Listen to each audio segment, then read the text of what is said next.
আজকে আমার কিচেনে তালের বড়া রেসিপি বানাবো। তালটাকে বের করে নিয়েছি, কাঠটা বের করে নিয়ে ছেঁকে নিয়েছি। এখানে সুজি, চিঁড়ে আর চিনি একসঙ্গে একটা পেস্ট বানিয়ে নিয়েছি মিক্সিতে।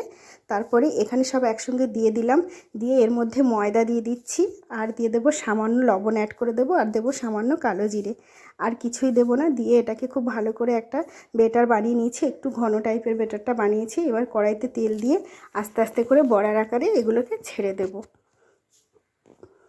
দেখুন বড়ার আকারে আমার ছাড়া হয়ে গেছে এবং খুব সুন্দরভাবে ফুলে উঠেছে। আমরা একটু নরম খেতে চাই বলে আমরা সুজি আর চিড়ে দিয়েছি। আপনারা চাইলে চালের গুঁড়ো দিতে পারেন। যারা একটু শক্ত খেতে পছন্দ করেন তারা কিন্তু চালের গুঁড়োটা অবশ্যই দেবেন, তাতে অনেকটা মচমচে হয় আর খেতে অনেকটা বেশি ভালোও হয়। তো দেখুন একটা আমার ভাজা হয়ে গেছে, একবার আমি তুলে নিয়ে নিলাম, আর দ্বিতীয়বার আমি আবারও দিয়ে দিয়েছি, আবারও আমার ভাজা হয়ে গেছে, তুলে নিয়েছি। দেখুন কতটা লোভনীয় দেখতে হয়েছে। আর এই সময়টা যেহেতু পাকা তাল ওঠে, তো এই সময়টাই তালের বড়া খাওয়া হয়।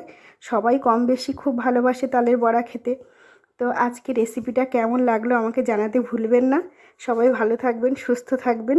ভেবেছিলাম তো আর রান্নার ভিডিও দেব না, কিন্তু আপনাদের ভালোবাসায় আবারও ফিরে এসেছি। একটা দুটো তিনটে করে রান্নার ভিডিও থাকবে সপ্তাহে, দুটো বা তিনটে এরকম থাকবে। ধন্যবাদ সবাইকে, ভালো থাকবেন।